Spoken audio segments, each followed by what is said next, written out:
Well, the Republican National Convention in Jacksonville, Florida, it was once in North Carolina, got moved to Florida. Now it's off the books now. For reaction, I'll bring in Congressman Peter King. He's a Republican from New York. Congressman, good to see you. I'd just love to get your reaction to President Trump's canceling that big nominating event in Jacksonville. What do you make of that, and what does that do for the Republican Party? Well, it's unfortunate because Florida would have been a great location, but the president did the right thing. You know, the fact is that with the upsurge and the coronavirus, more people would have been at risk. Also, that would have become the issue of the week rather than the president being renominated. And obviously, listen, and an ideal is to work around all these impediments, which have, again, created problems overall for the campaign. I mean, it hurt the economy, which was the president's strongest selling point. And now it's obviously causing the convention to be moved, or actually canceled altogether, which would have been a great moment of triumph for the president as he launched his campaign. But listen, the president did the right thing, and we're going to work around this, and he'll get it done. Yeah, you know, this restricts the president. He's used to these big campaign rallies. He's unable to hold them. He had one in Tulsa.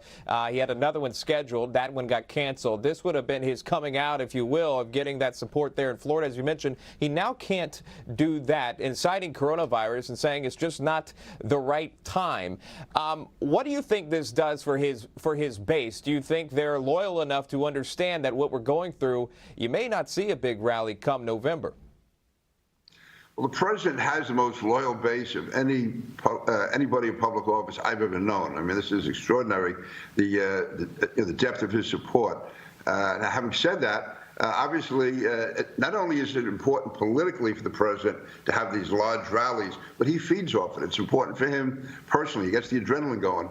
We saw that in 2016, where he was campaigning literally around the clock at the end of the campaign, going from state to state while Hillary Clinton was staying home. So again, though, the President Trump is a tough guy. He can adapt. Whatever has to be done to work around this, to adapt to it, he will do, and the base will stay with him. In fact, what the president has to do, I'm sure he will, is convince the base that they're needed now more than ever, because we have to get them out. They have to stand with the president, and that there's so many odds that have come up against him, whether it's the media, whether it's the pandemic, whether it's all these riots and demonstrations. All these are negatives that can hurt the president, and he has to turn them to his advantage.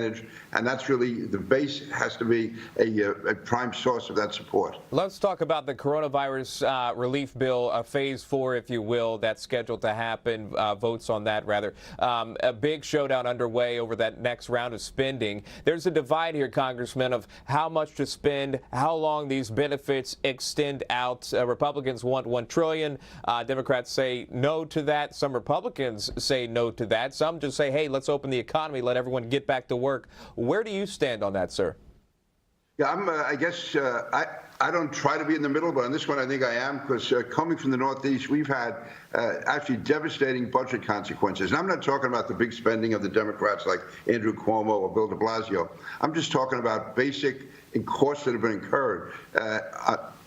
Nassau and Suffolk County, which I represent, each of them is going to have deficits resulting from this of $600 to $800 million. 40% of their revenue comes from sales tax. That's been largely shut down because of the economy.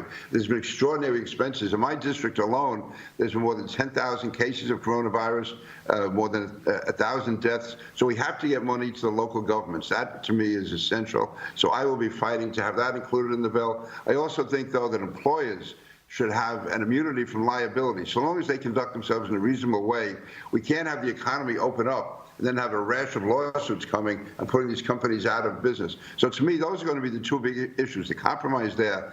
The Democrats are going to have to make a concession on the liability immunity. And then I would support, though, funding going to the state and local governments, especially the local governments who are being devastated by this. I mean, this could have a devastating impact, for instance, on my district, and not because of any fault of the local government, but because of the pandemic and the damage it's caused. A few seconds left with you. The payroll tax cut, the president wanted it. It is not being included. Republicans, some would say, are rolling over on this issue for the Democrats. What do you say to that? They didn't get that payroll tax cut like they wanted. Yeah, I would have supported it. I think that is important to make sure we keep the economy charged up and enable it to really recover from what has been a horrific 4 or 5 months. So, but again, the reality is that Democrats control the House, and they have basically a veto power, filibuster power in the Senate, and elections have consequences. And we lost in 2018, and we have to face the consequences of that now and get the best deal that we possibly can. That is Congressman Peter King live for us on this Friday. Congressman, good to see you. Thank you so much. Thank you. Newsmax TV is now America's fastest growing cable news channel. We give you the real news you need. So subscribe to our YouTube channel and give us a thumbs up. If you like this video, share it with your friends. Newsmax TV streams live on YouTube for free. Newsmax TV, real news for real people.